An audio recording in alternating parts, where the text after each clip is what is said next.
Ben oui, la compo, le retour de Ritz comme titulaire, Kosunu qui lui revient dans sa position axiale à côté de Mekele. Lukumi, il va y aller où là? Bien joué Johnny Lukumi. Ça vient de partir. Ça part de loin, hein, ça part de très très loin. Ah ouais, mais il est un petit peu avancé. Mignolet qui est quasi surmonté. Ouais, hein. ouais. Comme ici par exemple. Il y a quelques belles séquences également, très harmonieuses de part et d'autre. Ici on voit là une autre, Vormer, ça passe. Oh elle est jolie, jolie avec Ritz qui a tout le temps, même du gauche. Bon, le sauvetage là-bas de Lukumi. Et pourtant au départ on se dit que Ritz ne fait peut-être pas le bon choix. Il aurait été hors jeu je crois. Je pense. Ici il met ça sur son pied gauche. Et Van de Voort est battu. On revoit ce tir croisé. Allez, maintenant ça joue un petit peu plus vite là du côté de Genk et il y a un petit peu plus d'espace aussi. On retrouve Banganda à gauche, Munoz à droite. On va passer par le centre. Non, De Ketelaere bien vu, quoique pas si bien vu que cela. Heinen avec Onuachu. Oh, Onuachu. Ben voilà, tiens, le but contre le club de Bruges et c'est son 31e. Mais franchement, on a vraiment senti cette accélération.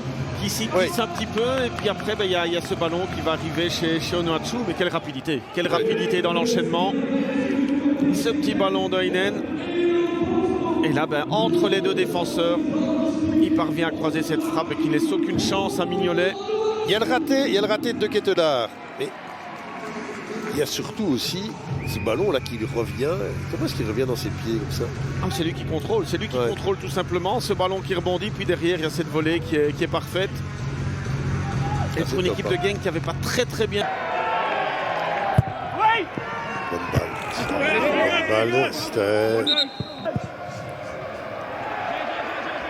Torjvet, non. Ouais, mais il est costaud avec Ito. Ito qui va tout seul, il doit y aller tout seul. Oh, il va tout seul. Mais quel boulet de canon il nous envoie là-bas. Il n'a rien pu faire. Mignolet. Mais ça c'est hallucinant dans un angle complètement. Mais Torjvet là-bas, il nous fait quand même un solide assist. Il est trop gourmand là, Mekele. Ouais, mais là il joue pas bien cette action-là. Ito il a le coup d'œil. Hein. Il regarde d'abord un petit peu ce qui se passe au milieu. Et puis derrière, il y a cette frappe qui est très puissante, qui est dans le plafond. Quelle puissance il vient. Vous avez vu le petit coup d'œil. Il a d'abord regardé ce qui se passait dans l'axe et puis il décide d'y aller tout seul. Puis ce qui est bien, Oli, c'est qu'il la met à une hauteur où c'est quasi impossible. Ah, mais il pète des flammes, hein. Torjvet, franchement, depuis la finale, il pète des flammes, honnêtement. Le voilà encore, tiens. J'ai cru qu'il allait lui tenter un lob de 60 mètres. Ito, on est reparti avec Sobol. Attention, la démonstration n'est peut-être pas terminée avec Munoz. Il mériterait de marquer. Bien joué avec Banganda. Banganda pour Torjvet. Il frappe avec une zidanette. Oh, c'est pas vrai! C'est pas vrai, mais c'est le Brésil! C'est le Brésil ici ou quoi, au caisse? Un quart d'heure de la fin, Bruges est en train de prendre la tasse. Il coule. Le club de Bruges est en train de couler. Ito, la fin de Munoz, Banganda. Que ça a l'air facile. Et cet enchaînement, c'est légèrement dévié. Oui, c'est légèrement dévié. Mais magnifique enchaînement.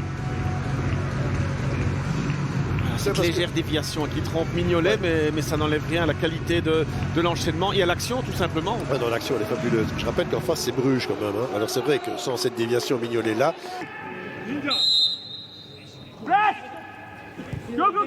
Frappe. Pas mal tenté, même si ça passe quand même un bon mètre. Flottante, hein, là, qui passe quand même un bon mètre à côté du but défendu par Mignolet. C'était De Ketelaere ou de Lang, je ne sais plus, moi, on la reverra tout à l'heure. C'est De Ketelaere qui essaye de revenir, d'intervenir. Oui. Ito.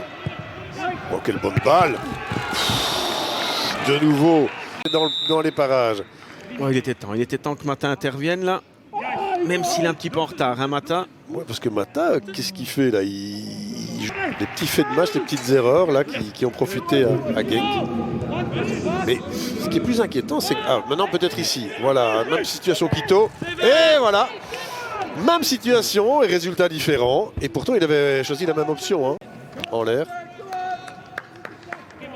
Il y avait cette perte de balle de Rochowski qui a vraiment été très bon ce soir, mais qui là prend un énorme risque. Voilà, il veut se faire plaisir, mais...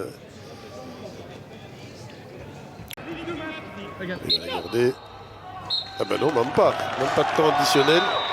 C'est quand même curieux parce que là, avec La crampe de Nouachu, je pensais qu'il allait quand même remettre une petite minute.